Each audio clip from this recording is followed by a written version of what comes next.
오늘의 말씀 누가복음 24장 36절부터 43절 말씀. 하나님 아버지, 수요일 아침 이 시간에도 주의 은혜를 삼음으로 주 앞에 나오게 하시니 감사합니다. 이 시간에도 우리 모두에게 말씀을 통해 하나님의 음성을 들려주옵소서. 예수의 거룩하신 이름으로 기도합니다. 아멘. 할렐루야. 성교의 성도 여러분, 오늘 하루도 하나님의 은혜와 평강이 여러분 삶 가운데 넘쳐나기를 축복합니다. 오늘 우리에게 주시는 하나님의 말씀은 누가복음 24장 36절에서 43절까지의 말씀입니다. 오늘 본문은 여러 제자들이 모인 곳에 예수님이 나타나신 사건을 기록하고 있습니다. 엠마오로 가던 두 제자가 예수님을 만났죠. 예루살렘 돌아와 그들이 만났던 그 부활하신 예수님을 만난 일을 증언하고 있었을 때입니다. 바로 그때 누가 나타나셨습니까?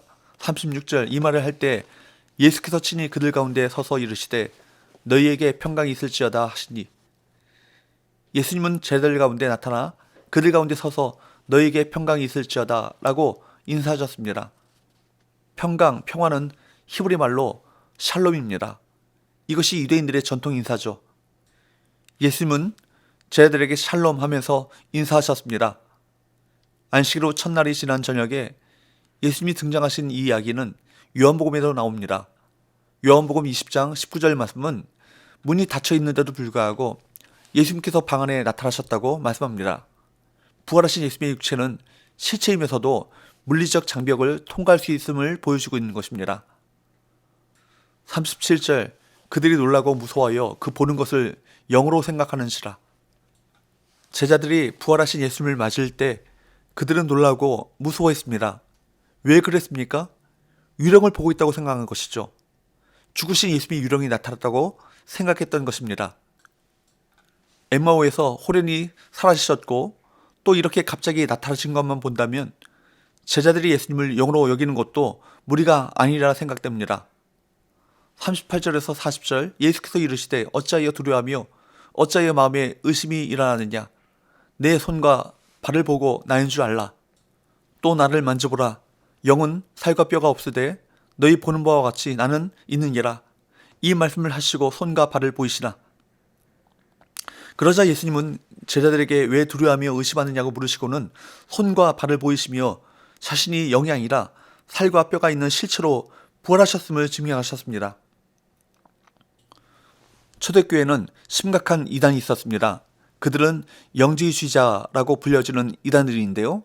그들은 육체가 중요하지 않다거나 육체는 해로울 뿐이라고 주장했습니다. 그래서 예수께서 육체적으로 부활하신 것 이거 부인했죠. 단지 예수님은 영으로만 부활하신 것이다. 그런 주장을 함으로써 교회에 심각한 문제를 일으켰습니다.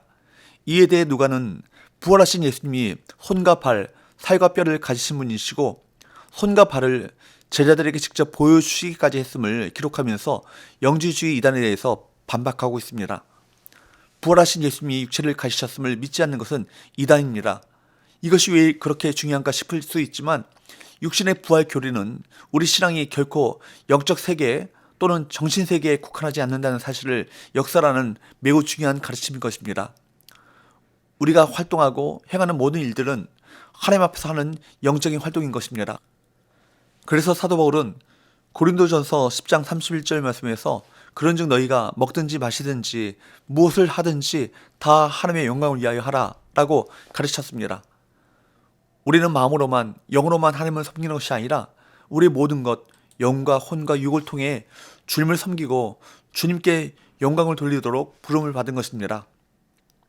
41절 그들이 너무 기쁨으로 아직도 믿지 못하고 놀랍게 여길 때 이르시되 여기 무슨 먹을 것이 있느냐 하시니, 제자들은 너무 기쁜 나머지 여전히 부활을 현실로 받아들이지 못하고 그저 놀라기만 할 뿐이었습니다. 예수님께서는 더 확실한 증거를 보여주셨습니다. 42절, 43절 이에 구운 생선 한 토막을 드리니 받으사 그 앞에서 잡수시더라. 예수님께서는 제자들에게 부활의 확신을 주시기 위해 먹을 것을 달라고 하셔서 구운 생선 한 토막을 받아 그들 앞에서 잡수셨습니다. 이는 예수님의 영이 나타났다고 의심하는 제자들에게 당신이 육체로 부활하셨음을 증명하시는 행동입니다. 예수님은 음식을 먹는 모습을 보여주심으로 몸으로 육체로 부활하셨음을 확증하셨습니다. 제자들은 이제 예수님의 부활을 확신하게 되었습니다. 예수님이 음식을 드시는 모습으로 인해 분명 그분이 예수님이심을 부정할 수 없게 되었던 것입니다. 이렇게 여러 가지 증거를 통해 제자들은 결국 예수님의 부활을 믿게 되었습니다. 비로소 그들의 놀람과 두려움은 기쁨과 소망으로 바뀌었습니다. 우리 성도는 부활의 확신 가운데 기쁨과 영생의 소망을 누려야 할 것입니다. 오늘 본문의 말씀은 예수님의 부활이 세 번째 언급되는 내용인데, 이 본문에서 알 수 있는 부활의 특징은 무엇입니까? 예수님께서 육체적으로 부활하심으로 인해 모든 구원 사역을 성취하셨음을 보이셨고, 또한 부활 소망을 주셨다는 사실입니다. 먼저 여러분, 예수님은 육체적으로 부활하셨습니다. 이는 부활 이전의 모습과 연속성이 있는 몸의 부활인 것입니다. 재림 때도 이 부활하신 모습 그대로 오실 것입니다. 예수님께서는 예수님이 육체적으로 부활하셨음을 제자들이 믿기를 원하셨습니다. 예수님의 실제적 부활은 예수님의 구원 사역이 온전히 성취되었음을 만천하에 확증합니다. 또한 예수님의 부활은 믿는 모든 사람의 소망이라는 사실입니다. 그분이 실제로 부활하셔야 우리도 실제로 부활할 것을 소망할 수 있습니다. 그러므로 그분의 육체적 부활에 대한 성경적 확증은 대단히 중요한 것입니다. 우리도 예수님처럼 영광의 부활을 할 것이며 신령한 몸으로 부활할 것입니다. 여러분, 예수님의 육체적 부활에 대해서 생각해 본 적 있습니까?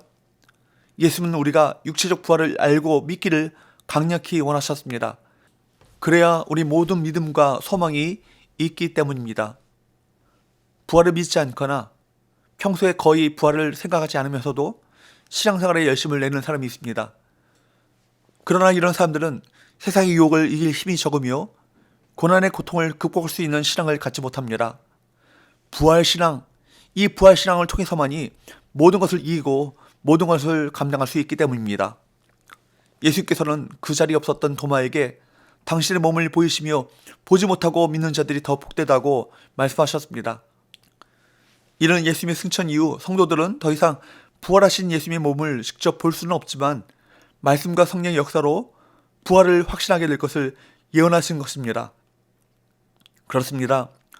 우리 모든 성도는 예수님의 부활을 믿음으로 자신의 부활을 확신하며 신앙생활을 해야 합니다.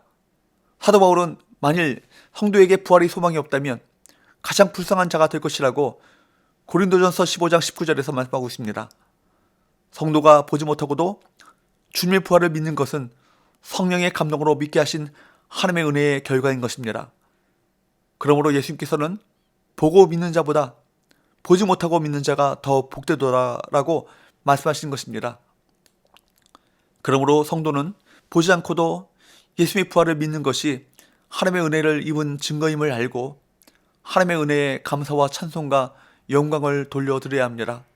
또한 이 부활의 복음을 널리 증거하는 전하는 사명을 감당해야 합니다. 성도는 예수의 부활을 목격하지 못했지만 성령님의 강력한 역사로 부활을 확신하는 믿음을 가진 자입니다. 그러므로 성령의 역사 가운데 부활을 확신할 뿐 아니라 부활의 소망을 이 죽음의 공포가 가득한 이 세상 가운데 이 세상 사람들에게 전함으로 그들도 부활의 소망 가운데 거하도록 하는 거룩한 사명을 감당해야 할 것입니다. 기도합시다. 하나님 아버지, 오늘 말씀을 통해 예수님의 육체적인 부활 그리고 부활로 인한 확실한 소망을 우리에게 주심을 감사합니다. 그 부활의 확신과 소망 속에 세상을 이기는 믿음으로 살아가게 하여 주옵소서. 예수님의 거룩하신 이름으로 기도합나이다. 아멘.